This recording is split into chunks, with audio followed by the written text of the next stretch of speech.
Hey, this is Alexei from Ace5 Studios, and today we will be talking about depth of field, or DOF for short, or DOF, or however you pronounce acronyms.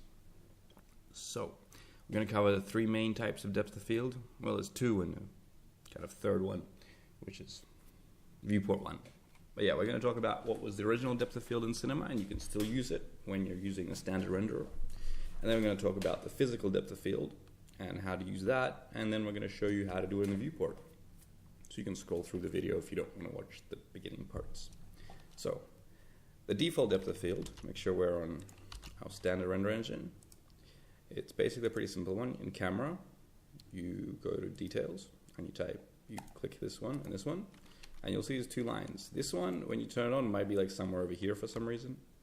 So just move it in here. If you can't find it, just type like 50 into this and it'll be pretty close. And what this does basically is you say you focus on this point. So here, let's say we're focusing on these two guys sitting here in the middle. And then we're blurring everything that's further than this and this line. So basically this is the only in focus line. So if we press Control R now here, you'll see that at first it's nothing. And then it's still nothing because we have to actually enable this. We have to go to Effects and turn on depth of field. And now we hit render. And you'll see that after the render finishes, it starts blurring. See, the background's a bit blurred. But what we should do here is we should probably increase the amount of blur, because right now it's not really that much. So let's change the blur strength to like 40%. That's too much, but oops.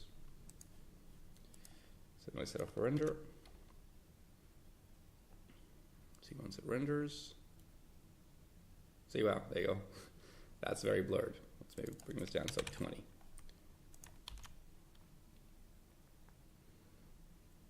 And as you can see, there you go, blurred, not blurred. Now, and if you change the focus distance to these guys here, and you hit render, you will see that again, it does a render and it blurs the stuff that's not in focus.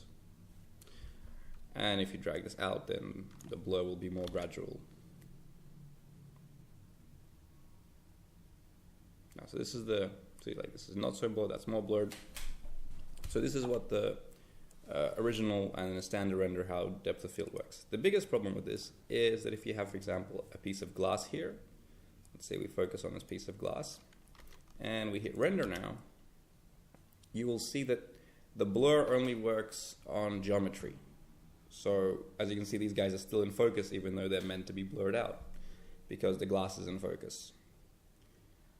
And similarly, if you focus on them, if you move the camera here and you hit render, you will see that again the glass will be blurred out, and so will they. So with transparency, this doesn't really work too well. See, like they're meant to be a hard focus, but they're blurred because the glass is closer to the camera and it's blurred. So in some cases, this is not a realistic blur, and this is the problem you're going to run into. In some cases, it works just fine. So now let's switch over to the physical render. Physical, and make sure we take depth of field here in physical. And the camera here, you can turn off these guys, they don't really matter anymore. What you're now looking for is in the physical tab, the f-stop value. It's like a real camera. Basically here, and also don't forget to switch this to progressive so it's easier to watch the render. Basically, if we hit render now, you'll see it's not really that blurry. But if we switch this down to like 1, the f-stop, then you'll start seeing how, see, the background is blurred and the front is slightly blurred. And this really depends on real physical qualities. It depends on your camera, like your camera lens length. So an object here, if it's 80mm or 150mm, and it depends on the f-stop. So if you drag the f-stop down like 0.5, basically the lower that value, the more you have depth of field happening. And you'll notice that the focus actually, you see stuff blurred out. Like, the glass is blurred, but the man in it is still in focus, and that one is not in focus. So it's a much more realistic effect. And obviously if we move this guy, if we start focusing on the glass again and hit render, you'll see that the glass is in focus. You can see the sharp edges, and the guy's in focus, but the background where the guys are blurred, as you would expect in real life. And so that's physical blurring right there. And the last one, which is probably the most, well, the one that I like a lot right now, is, oh, it's already turned on here, if you've noticed. You can actually, in your options here, if you have one of the recent versions of Cinema 4D, you can turn on depth of field. And then you can see a live response on how blurry things are. You just drag the focus and things will get blurry. And obviously if you lower this back to like 0.1, you'll get even more blur. And then you can decide what you want to focus on and how blurred out the background is. So yeah.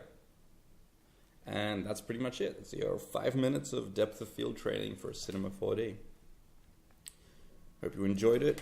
If you're curious about what these characters are some rigged characters I made for Cinema 4D. You can find them on my website, ace5studios.com/5J. And yeah, also check out my website for more tutorials. And don't forget to write stuff in the comments and share if you like it and all the traditional stuff that people say when they want their stuff to be more popular, right? So enjoy the rest of your day, night, evening, breakfast, and have a good one.